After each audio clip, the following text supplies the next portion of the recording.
নমস্কার বন্ধুরা, শীতের আমেজে সুন্দর একটা রোদ ঝলমলে সকালে সবাইকে শুভেচ্ছা জানিয়ে শতরূপাস কিচেন চ্যানেলটা আপনাদের সঙ্গে শেয়ার করতে চলে এলাম।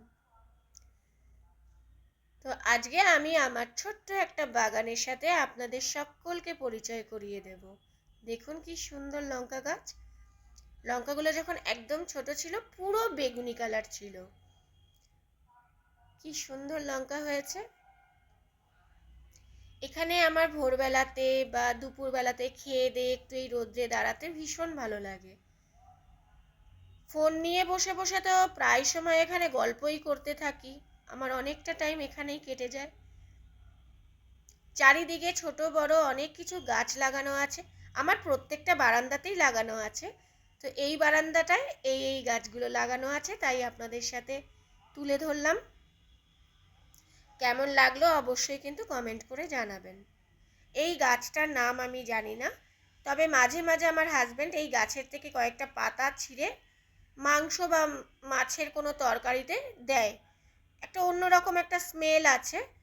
আমি জানি না এই গাছটা, ওটা দোকানে নাকি বলেছিল এটা মাছ মাংস এরকম রান্না করলেই গাছটার থেকে পাতা ছিঁড়ে দিলে একটা ভালো গন্ধ বেরোয়। আচ্ছা, আমি এখানে কয়েকটা মেথি গাছের ডাল পুঁতে দিলাম। সবাই হাসাহাসি করছে, বলছে এরকম করে কোনো নাকি গাছ বাঁচবে না। বললাম ঠিক আছে, একটু পুঁতে তো দিই, যদি বেঁচে যায় তাহলে মেথি শাক খাওয়া যাবে। বেশ কতগুলো ডগা ছিঁড়ে নিয়ে এসে আমি এগুলো মাটির মধ্যে পুঁতে দেব। আর মাটিটা আজকে যেহেতু সকালবেলাতেই জল দেওয়া হয়েছে, একদম নরমও আছে।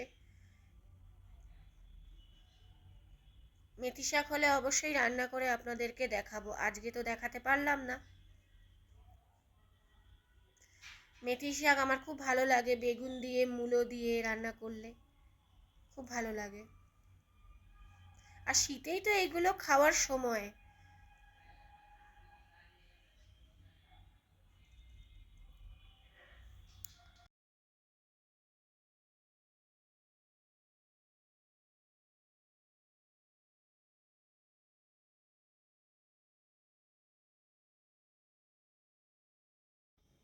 গাছগুলোকে আমি একটু মাটির মধ্যে অল্প অল্প করে পুঁতে দিয়েছি। দেখা যাক, যদি হয়ে যায় তাহলে তো খুবই ভালো কথা। আর গাছের ফল হলে বা সবজি হলে আমার ভীষণ মজা হয়। এইখানে বন্ধুরা আমি দেখিয়েও ছিলাম আমার কোনো একটা ভিডিওতে। এখানে কিন্তু আমার কুমড়ো গাছ পুঁতেছিলাম। সেই কুমড়োর ফুল পাতা আমি অনেককে খাইয়েছি।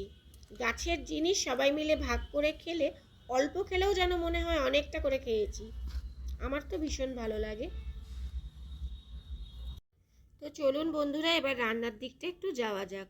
আজ আমাদের পাবদা মাছ এসেছে। আজকের সাইজগুলো পাবদা মাছের এরকম।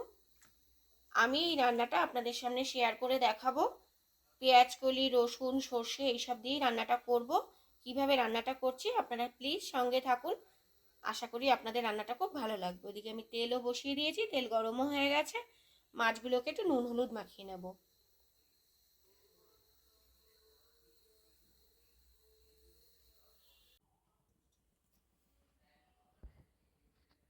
নুন আর হলুদটাকে আমি ভালো করে এবার মাছটার মধ্যে মাখিয়ে নিচ্ছি। ওদিকে তেলে পুরো ধোঁয়া উঠে গেছিল, আমি আবার একটু কমিয়ে নিলাম।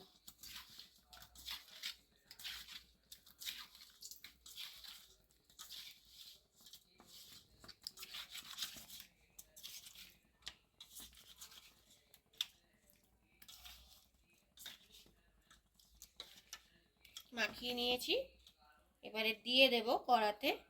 তার আগে একটা কাজ করব, আমি তেলের মধ্যে একটু সামান্য হলুদ দেব, কারণ যাতে ফটফট করে ফুটে আমার গায়ে না লাগে। এটা করলে কিন্তু বন্ধুরা সত্যি সত্যি বলছি, আমার এটা খুব ভালো একটা অভিজ্ঞতা। একদমই গায়ের মধ্যে কিন্তু ছিটকে আসে না।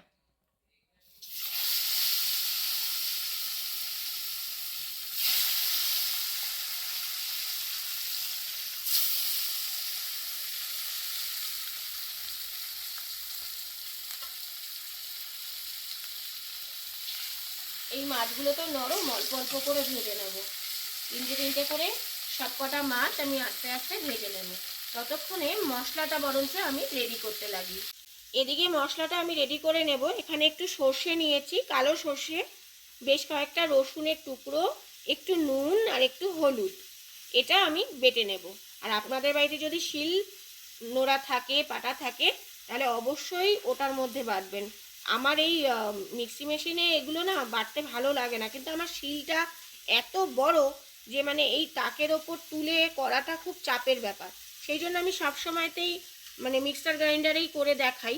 কিন্তু এগুলো যদি একটু হাতে কষ্ট করে বেটে নেওয়া যায়, সত্যি সত্যি বন্ধুরা খাওয়ার কিন্তু আলাদা একটা ঝাঁজ আর আলাদা একটা টেস্ট কিন্তু আসে। তো এটাকে আমি বেটে নিচ্ছি। মাছগুলো আমার সব ভাজা হয়ে গেছে, দেখুন বন্ধুরা একদম সুন্দর করে ভেজে নিয়েছি। সেই তেলের মধ্যেই এবারে আমি দুটো শুকনো লঙ্কা ফোড়ন দেব। শুকনো লঙ্কা ফোড়ন দিয়ে দিলাম। এবারে যে সর্ষেটা বেটে রেখেছিলাম সেটা দিয়ে দিচ্ছি।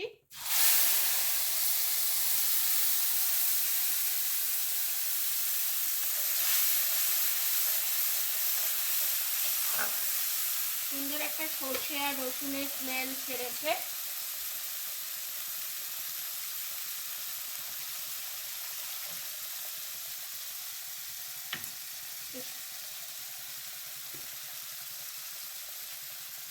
অল্প করে নুন দিয়ে দিলাম।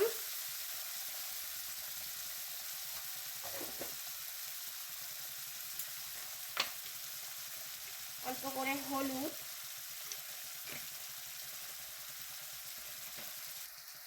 অল্প করে লঙ্কার গুঁড়ো,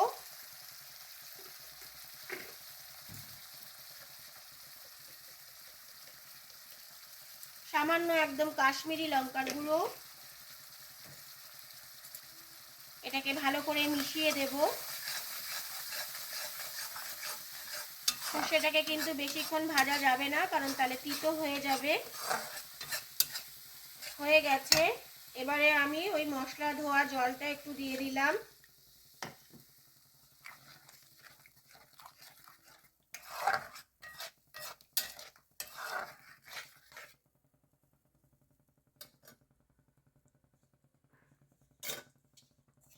এবারে কেটে রাখা কিছু পেঁয়াজ কলি এর মধ্যে আমি দিয়ে দিচ্ছি। এই রান্নাটা খুব ঝটপট চটপট করে হয়ে যায়, একদমই বেশিক্ষণ সময় লাগে না। গ্যাসের আগুনটা একটু বাড়িয়ে দিলাম। এবারে আমি পরিমাণ মতন জল দিয়ে দেব। পরিমাণ মতন আমি একটু জল দিয়ে দেব, বেশি জল দেব না, এটা একটু গা মাখা টাইপের হবে রান্নাটা। ঢাকনাটা ধুয়েও একটু দিয়ে দিই।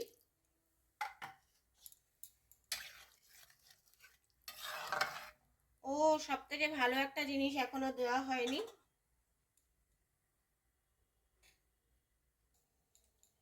কি দিতে ভুলে গেছি বলুন তো বন্ধুরা? গাছের লঙ্কা। এই মাত্র গাছ থেকে তুললাম, এর জন্য কিন্তু স্বাদটা কিন্তু একদম দারুণ হয়ে যাবে। আমার তো এত আনন্দ লাগছে, গাছের থেকে তোলার জিনিস আমার ভীষণ ভালো লাগে। গাছে কোনো সবজি হলে এবং সেটা বেশ সবাইকে দিয়ে খেতে।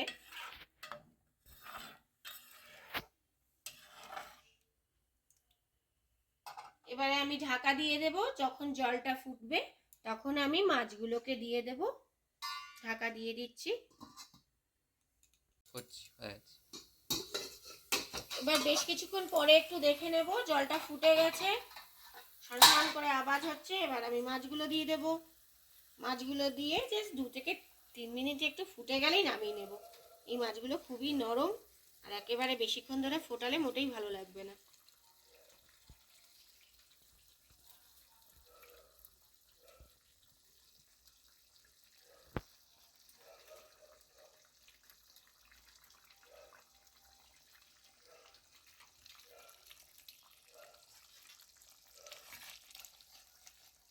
ব্যাস এরকম ভাবে নিয়ে এটাকে ঝোলের মধ্যে চুবিয়ে দিলাম। আবার একটুখানি ঢাকা দিয়ে দেব। 2 থেকে 3 মিনিট বাদে দেখে নেব ব্যাস, রান্নাটা নামিয়ে নেব।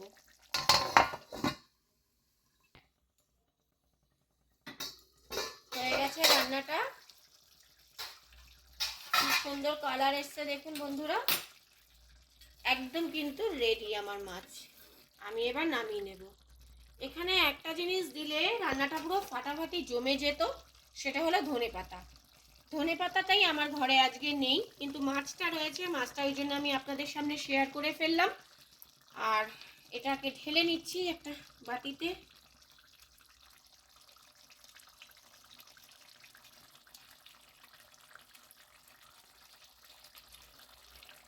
এটা বাটিতে ঢেলে নিচ্ছি।